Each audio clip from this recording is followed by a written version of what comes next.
welcome you all for Maitrimilan session. It's very, very satisfying and heartening to see small, tiny children. They are here in the Maitrimilan. I wish, you people train them in the next 2 months. Like say, for example, Dasara, Diwali, they will lead the whole Maitrimilan and we will follow. Then that will be really unforgettable kind of an experience for them. Nice to see the development in that direction. In fact, very important thing about this Maitrimilan is the chanting of Bhagavad Gita. Of course, Hanuman Chalisa is also there, Prasaspanna, and also about the Panchangam that is there. There was an occasion when I talked about Panchangam, there was an occasion when I talked about Prasaspanna. Very selected kind of things. Particularly, I thought about Bhagavad Gita. Of course, we have these 4 shloka sangraha, Jnana Yoga, Karma Yoga, Raja Yoga, Bhakti Yoga.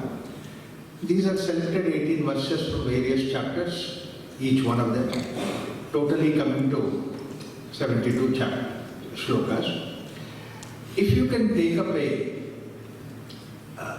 a vow, a determination that during the stay here in Prashanti, you should be able to at least master these 72 shlokas, memorizing that. It will be a wonderful exercise. Gita, chanting itself has so many benefits. The Sanskrit that is there and the way that the shlokas have been formed is very, very highly therapeutical. And therefore, chanting itself is something which is very important. In fact, medically speaking, for the lung function, for the speech and for clarity of thinking, for various other things, the chanting itself is very important. And here in particularly, that there is somebody leading and then we follow. It is not that I know the shlokas or I don't know the shlokas or I have heard the shlokas earlier. It's not important. But more important thing is you love chant along with that. I want to see that all these hundreds of people who are sitting here, together we chant. That is something which is extraordinary, which brings about a nice, wonderful vibrations. Gita is an extraordinary text. In fact, wars have taken place. Wars will be taking place. Big wars, small wars, world wars, world-destroying wars, all will be there. But Mahabharata war is something which is very unique. It is unique because no war has produced a literature of the type of Bhagavad Gita which Mahabharata war has brought about. And Gita is supposed to be a Upanishadic knowledge. And it is supposed to be, there are several spiritual texts that are there in the world.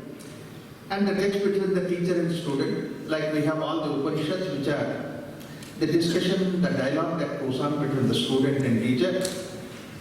The student goes to the teacher and the discussion goes on. Like for example, we know very clearly one discussion we often refer to, and that is what is Bhrigu goes to Varuna and talks about who am I, and then the Panchakosha Vibhaka is there.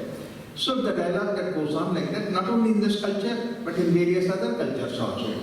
Like there is a very famous dialogue that has taken place between the Socrates and Plato, and I don't think any intellectual dialogue which is of the caliber of Socrates and Plato dialogue is something which is extraordinary.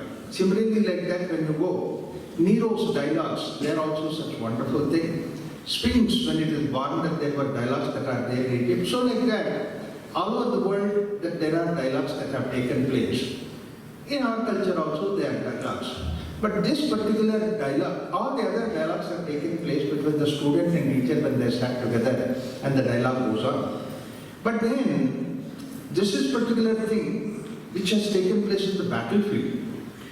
And in fact, because of this discussion that went on in the battlefield in the form of Bhagavad Gita, this Mahabharata war itself has been given a total facelift. In fact, it has become like this, that the whole war portion has become of the secondary importance, but the dialogue between Krishna and Arjuna has been the primary importance. And what is that discussion that goes on? That's what every day that we chant saying that Iti Srimad Bhagavad Gita Su Upanishatsu Brahma Vidyayam Yoga Shastre Sri Krishnarjuna Samvade. There are several things to talk about, but we have very limited time. If we have 1 hour time, then I could have just explained about various things, but my time is constrained. So therefore, just let me give a few things. There are discussions that take place, and that is called as Vada. You say and somebody says something, and Vada has several different qualities of Vada. There is what is called as Vivada. That means I argue, you argue, you argue, I argue. Finally, I am right, you are right. Only one, you are wrong and I am right. This is what is the conclusion we come to. But in spite of the fact that you defeated me in the argument, the person who defeated says that I didn't have enough arguments, therefore today I gave it up. But tomorrow let me come with 2 more fresh arguments and defeat you. This is what is called as Vivada. Second thing is there is a Vada where they are like 2 parallel railway tracks, they don't meet at all. Only thing is, in between some sleeper has to meet them. That means the audience who are sleepers there, they will meet them together. So this is what is going on. Whereas there are certain places where the Vada, the discussion has taken to a higher level of wisdom, and it opens up a new vista, and that's what is called as Samvada. And we have 3-4 Samvadas in our culture that are there. We know that there is one thing called as Shankaracharya Mandana Mishra Samvada, that's also very famous Samvada. Similarly, that Ashtavakra Samvada, there is one thing. Similarly, like that Bhagavad Gita is also Krishna Arjuna Samvada. The idea is to see that it gives a total facelift to the whole understanding. Now, why is it discussed in the battlefield? In fact, this was a question that bothered me when I first come to Bhagavad Gita. It is said to be Upanishad. That means it has to be discussed in the forest. In fact, Upanishads are also known as Upa means sitting close to the teacher, and Nishat, Nischayana, and Sat, discussion that goes on. It is between the student and teacher in the forest, they sit down. That's why it is called as Aranyakas also. That means they are discussed in the forest. And for 12 long years, Pandavas were there in the forest, and Krishna used to go once in a while. We have the evidence that Krishna went there one time and asked Draupadi, come and feed me. After she finished all the dishes. And then she said, I finished everything, that there is no food. No, I'm really hungry, feed me. Krishna is a horrible fellow that way. And then he said, let feed me now. She said, I don't have anything. No, search for it, there is something. Then she searched for the vessels, and there is some one grain of rice that is sticking there. Just to tease her that you can't even know how to do the dishes. See, you mean to say that rice has fulfilled it? Anyway, with all those things, when he could be there in forest when Pandavas were there, he could have at least discussed the whole of Bhagavad Gita with the whole of Pandavas. Everybody would have benefited, including Draupadi. Why did he discuss in the battlefield? See, battlefield is not the place. But then there is one particular small little suggestion that is there. Discussion always takes place, Upanishad discussion always takes place when the student asks a question, then the teacher answers. Keneshitam pratati preshitam manha, like that the student asks, then the Upanishad starts. So maybe let us assume that Arjuna did not ask Krishna any question in the battle, before in the forest. Therefore Krishna did not reply for 12 long years. Now here in the battlefield, Arjuna asked the question to Krishna. Therefore Krishna has to initiate the discussion. So therefore, let us look into Bhagavad Gita. Let us be fair to Arjuna. See what is the question that he asked. The chief of the army of the Pandavas is Arjuna. And Arjuna, you look at Bhagavad Gita in the first chapter, you can see that Arjuna asked a question to Krishna. Why don't you take this chariot between both the armies so that I can look at the army, plan the war strategy. Senayor Ubhayor Madhye Ratham Stapayam Achyuta. Stop the chariot in between the army. Exactly, Krishna did the same thing. He just took the army chariot, placed in between the army, and said, Arjuna, look at the army. So far, so good. But then the problem started here. Krishna said to Arjuna, look at the army. Arjuna did not look at the army. What Arjuna looked at is, my brothers are on the one side and my cousins are on the other side, my grandfather, my teacher, and all those things. Therefore, both the sides are my own people. So should I fight this war? The doubt started at that moment. Should I fight this war? Because if I fight the war, my own people I will be killing. And even if I win the kingdom, even if I win the war, for whose sake am I going to win? It is for my own people. And I am in the battlefield, I kill my own people. So I will not be a winner of this war, but I will be definitely a loser of this war. Knowing fully well I am the loser of the war, should I fight the war? It's a very fair question Arjuna asked. And Krishna listens to it, did not answer. And Arjuna goes to one step ahead, saying that, hey, Krishna, you mean to say that I am just talking about my own people? Look at all this army, they have come here committed either to win the war or to die. Therefore, so many people will be killed. So as a result of it, the war results into many men will be killed, and then only some physically, mentally challenged men, and then widowed women will be there in the kingdom. So with that kind of men and women, the whole society will be disturbed. This is what is a socialistic problem. He calls it as Varna Sankaraha. You have a corrupted society. So are we going to have to create a corrupted society like this by fighting the war? Instead of that, let me run away from this battlefield to the forest. Arjuna asked that question to Krishna. It's a very beautiful sociological point that Arjuna raises, and very pertinent if the person who is sitting there instead of Krishna happens to be any socialistic philosopher, like for example Schopenhauer or Karl Marx or Confucius. If they were sitting there, they would have really appreciated that Arjuna, you are very good socialistically, that it is very good that not to fight the war because so many people will be killed. So let us run away from here, from the battlefield, so that you will also be saved, I will also be saved. But unfortunately, the fellow sitting there is Krishna, not Confucius or Karl Marx.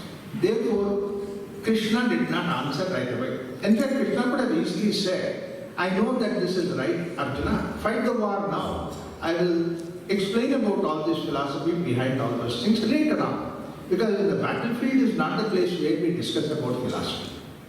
In fact, why battlefield? Even the traffic is a place where we don't discuss about philosophy. Like you are stuck in a traffic and somebody asks a philosophical question, we say that, let's avoid this traffic, let's come out of it, sit down in a park and discuss about it. So at least in the evening, we can sit in the tent and discuss about it. Krishna could have easily said, Krishna is not insane like that, just to discuss about philosophy in the battlefield. But then the question he takes to, but then Krishna is just smiling with a beautiful Nitish Bharadwaj smile. He is standing there watching Arjuna. Arjuna said that, hey Krishna, why don't you take my question seriously? I am not only thinking about all these things in my mind, but it percolated into my physiology. It started as Ati within me, now it has become Vyati in my body. My hands are shaking, legs are shaking, eyes are blurred. Gandhivam samsate hastaha vyapatuscha shariram me roma rishashta jayate. I cannot think properly, I cannot see properly, my mind is jammed. So therefore, I cannot fight the war, I am slumping down here. When Arjuna says like that, there is no way Krishna can ask him, you fight the war, I will solve the problem later on. This is not possible because a minimum physical fitness to fight the war, Arjuna does not have it. There is no way he can stand in the chariot, no way he can say it, how can he fight the war? So Arjuna's problem is something which is immediate, requires immediate solution. Krishna has to give that solution. And that is what is Bhagavad Gita. Bhagavad Gita is a solution for psychosomatic, that means mind percolated body, or Adi, Janita, Vyadhi. These are the things that Krishna addressed in Arjuna's case, basically. And he says, at the end of it, 700 shlokas, you can see in the last chapter, Arjuna says to Krishna, my hands are steady, legs are steady, I can see very clearly, and I am very steady. Please tell me what should I do. When he says like that, Krishna says to Arjuna, do whatever you want to do. Yatechasi tatha kuru. Finally, Arjuna takes the decision to fight the war. That means to say all this problem has been solved. Right from the physiology, maybe up to the psychology at deep internal level, Bhagavad Gita is a solution for that problem. If it were a problem for the Arjuna in the battlefield, maybe Bhagavad Gita can be a solution for us in our day-to-day life. What were the Arjuna's symptoms? Actually, the hands are shaking, legs are shaking, eyes are blurred when he said that. If you take a piece of paper and write down all those symptoms and go to the nearest physician, your friend, and say that here is a person whose symptoms are like this, hands are shaking, eyes are shaking, and my vision is blurred, etc., he will immediately diagnose that your person, your friend, whoever it may be, is suffering from a psychosomatic disease or a stress-related disorder. It is called as anxiety neurosis. And anxiety neurosis is something which is not known for us. We know it very well. Like for example, whenever you go for an exam, you see that the tension of the exam makes your hands shake, eyes blur, and then your memory fails. Oh my God, did I prepare for this exam or not? All those questions I remember or not. So all these doubts are there. Similarly, first time you are going onto the stage to speak, you can see the podium is there, but you are standing there with your legs shaking, with your hands are shaking. And when you look at the number of audience sitting there, immediately you can see nervousness that happens on you. It's a common thing. Same way you go for an interview. You look at what happens to you. Whether it is job interview or marriage interview, you can see that how you will be shaking, how you will be blurred. The same thing which is Arjuna symptoms, which is common to normal man. That's the reason why Arjuna is called as Nara, as a common man. So therefore, if in case of Arjuna, Bhagavad Gita can be a solution. Same way, in common man's life, if there are any problems which are percolated from the psychology to physiology, from the adi to vyati, from deep inside mind to emotions, to the body level, if it has percolated, we can find a solution in Bhagavad Gita. But then Bhagavad Gita is not a simple text of giving us a knowledge about what can be connected at the body level, but it is something which is much more deeper. It's a text which gives us an extraordinary, wonderful wisdom. Most of the spiritual texts in the world, they try to give us what is right, what is wrong, what is good, what is bad. Do this which is good and don't do this which is bad. Like for example, don't steal others' wealth, don't disturb somebody else, don't tell a lie. These are all the things which normally people think in the name of spiritual text. And that's what you can find in Bhagavad Gita. That is what you can find it in, not in Bhagavad Gita. This is what you find it in Bible. This is what you find it in Talmud or in Quran. In fact, when you look at all these things, you see exactly the same kind of instructions are there. Quran, don't steal others' wealth. If you steal, your hands are cut off. You don't do this thing so that you will be done like that. So it is something like you are talking about what is moral, what is immoral. Similarly, Bible also says about that in 10 Commandments, that don't tell untruth, tell the truth, love others, don't hate others. These are all the things which are basically good and bad, right and wrong kind of a moralistic education that is given. But Bhagavad Gita is not like that. Why? Because Arjuna has always been good. In fact, by the time Mahabharata war has come, it is so totally precipitated that Pandavas were the right kind of people, good people, and Duryodhana and the whole clan, Dhritarashtra, they were all supposed to be bad guys, bad people. You can see in the story itself how many bad things that Kauravas have done and how many good things Pandavas have done. Given a choice to do bad, they still found do only good. They did not do anything bad. And this kind of war that has come to is a war between good and bad. It is war by the time it is precipitated that all the people on the Pandava side are supposed to be following what is called as moral, good values. Whereas Duryodhana and the whole team is supposed to be bad guys. And the war is between bad and good. So, and the leader of these particular good people is Arjuna. Therefore, Arjuna is supposed to be epitome of the moral values in life.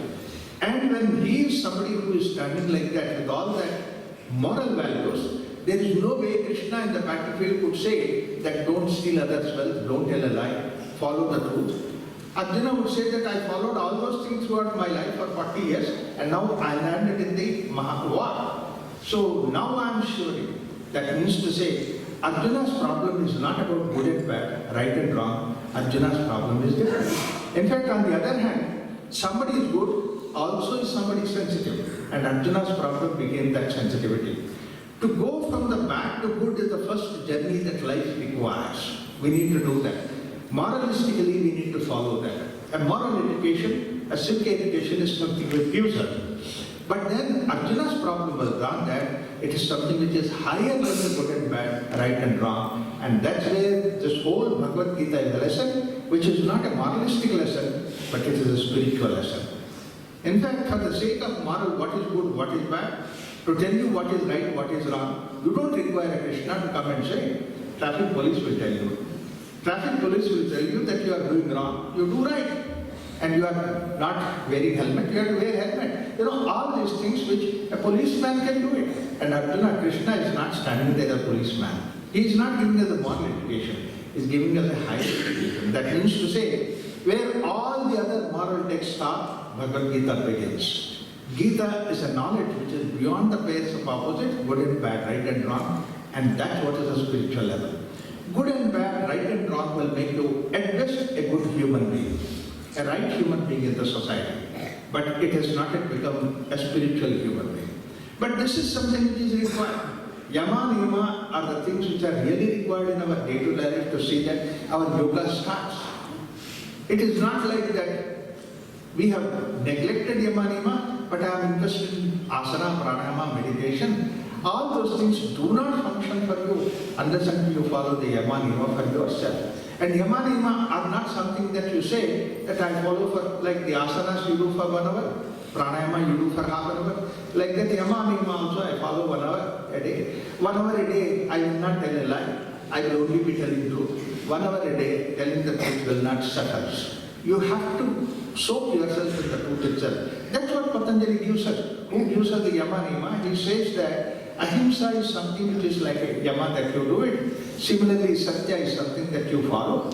But he says it is not just you say for 1 hour a day or 2 hours a day, or I can follow that what is there, yama, niyama in the house, but when I go to the office I cannot follow that. It is not space bound, it is not time bound, it is something which is yours. That's the reason why Patanjali, when he gives us the yama, niyama, immediately gives us a sutra saying that ahimsayam pratisthayam. Satya Pratisthayam. That means to say, you have to soak yourself, establish yourself in the Satya and Ahimsa. That means to say, moral values, that is the first thing that you have to soak yourself in. It's not because somebody else says, it is because that we want to follow it.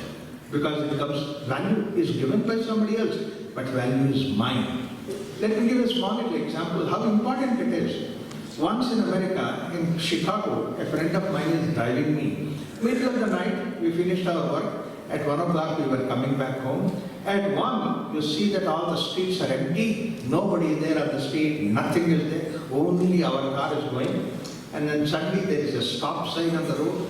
And then my friend stopped the car at the stop sign and then proceeded. I asked him, why did you stop the car? He said, there is a stop sign, so I followed. Yeah, I also saw that there is a stop sign. But why did you stop the car?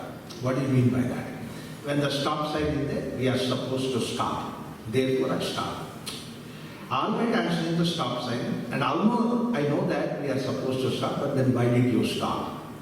I said, why did you stop? If I don't stop, other vehicles coming in the other direction, they clash with us. Therefore, I stop, the other vehicles go, then we go.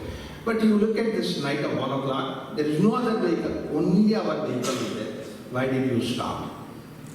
He got irritated. He said, if I don't stop, police will catch me and give me a ticket.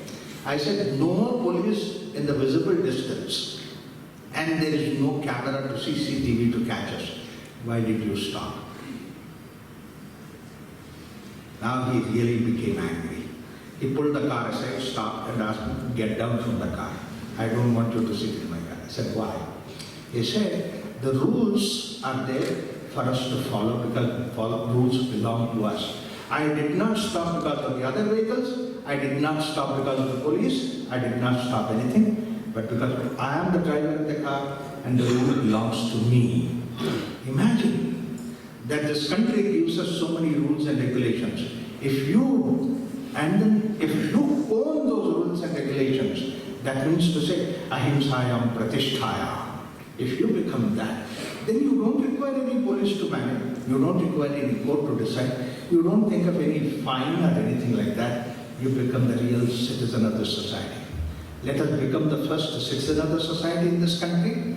And that's what this campus can teach us in this stage that you are here. And then yoga begins. That's what is Bhagavad Gita.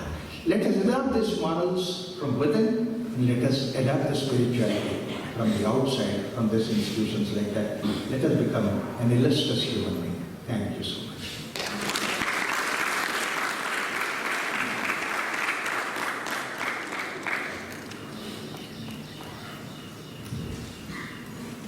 Chanting. Om Asato